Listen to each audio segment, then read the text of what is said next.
Hello friends, welcome to smile talk paramedical channel. Friends ನೋಡ್ರಿ, ನೀವು ಅನ್ಕೋಬೋದು ಸರ್ ನೋಡಿದರೆ ಓಕೆ ಇದರಿಂದ lateral entry, allied science, GNM nursing ಅಂತ ತುಂಬ ಬೀಜಿ ಆಗಿಬಿಟ್ಟಿದ್ದಾರೆ.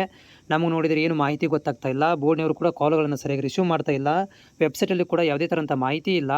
ನಮಗೇನು ಜೀವನ ಮುಂದೆ ಹಾಳಾಗುತ್ತಾ, ಅಥವಾ ನಮ್ಗೆ ಅಡ್ಮಿಷನ್ ನಮ್ಗೆ ಅಲ್ಲಿ ತಪ್ಪಿತು ಇಲ್ಲಿ ತಪ್ಪಿತು, ಒಂದು ವರ್ಷ ಸುಮ್ಮನೆ ವೇಸ್ಟ್ ಆಗುತ್ತಾ?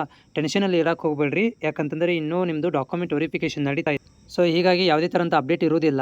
ನಿಮ್ದು ಏನಾದರೂ ಡೌಟ್ಗಳಿದ್ದರೆ ನನ್ನ ಜೊತೆಗೆ ಶೇರ್ ಮಾಡ್ಕೋಬೋದು, ಕಾಮೆಂಟ್ ಹಾಕಿ. ಚಾನಲ್ಗೆ ಹೊಸಬರಾಗಿದ್ದರೆ ಚಾನಲ್ ಸಬ್ಸ್ಕ್ರೈಬ್ ಕೂಡ ಮಾಡ್ಕೊಳ್ರಿ. ಲೈವಲ್ಲಿ ಬಂದಾಗ ಮಾಹಿತಿಯನ್ನು ಕೇಳ್ಬೋದು. ಆದರೆ ಒಂದೇ ಮಾತು ಹೇಳೋದು ಬಯಸ್ತೀನಿ, ಪ್ರತಿ ವರ್ಷವೂ ಕೂಡ ಪ್ಯಾರಾಮೆಡಿಕಲ್ ಬೋರ್ಡ್ನವರು ಇದೇ ಟೈಮಿಗೆ ಲೇಟಾಗಿ ಕೌನ್ಸಿಲಿಂಗ್ ಪ್ರಕ್ರಿಯೆನ ಆರಂಭ ಮಾಡೋದು. ನೀವು ಬೇಗ ಬಂದಿರ್ಬೋದು, ಆದರೆ ಬೋರ್ಡ್ನವರು ಮಾತ್ರ ತಮ್ಮ ಟೈಮಿಗೆ ತಕ್ಕಂತೆ ತಮಗೆ ಯಾವಾಗ ಅನುಕೂಲ ಆಗುತ್ತೆ ಆವಾಗಲೇ ಕೌನ್ಸಿಲಿಂಗ್ ಪ್ರಕ್ರಿಯೆನ ಆರಂಭ ಮಾಡ್ತಾರೆ. ಯಾಕಂತಂದರೆ ಪ್ಯಾರಾಮೆಡಿಕಲ್ ಬೋರ್ಡು ಏನಾಗುತ್ತೆ ಅಂದರೆ ಡಿಸೆಂಬರ್ ಟು ಡಿಸೆಂಬರ್ ಇದೆ. ಅಂದರೆ ಕಾಲೇಜ್ ಸ್ಟಾರ್ಟ್ ಆಗೋದು ಡಿಸೆಂಬರ್ಗೆ, ಹೌದಾ? ಕ್ಲಾಸ್ಗಳು ಸ್ಟಾರ್ಟ್ ಆಗೋದು ಡಿಸೆಂಬರ್ಗೆ. ಆ್ಯಸ್ ಪರ್ ದ ಪ್ಯಾರಾಮೆಡಿಕಲ್ ಬೋರ್ಡಿನ ಪ್ರಕಾರ ಹೇಳ್ತಾ ಇದ್ದೀನಿ ನಾನು.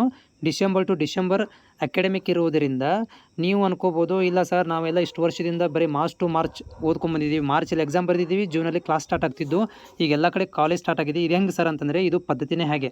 ಪ್ಯಾರಾಮೆಡಿಕಲ್ ಬೋರ್ಡ್ದು ನವಂಬರ್ ಡಿಸೆಂಬರಲ್ಲಿ ಎಕ್ಸಾಮ್ ಇರುತ್ತೆ, ನವಂಬರ್ ಡಿಸೆಂಬರಲ್ಲಿ ಕ್ಲಾಸಸ್ಗಳು ಸ್ಟಾರ್ಟ್ ಆಗ್ತವೆ.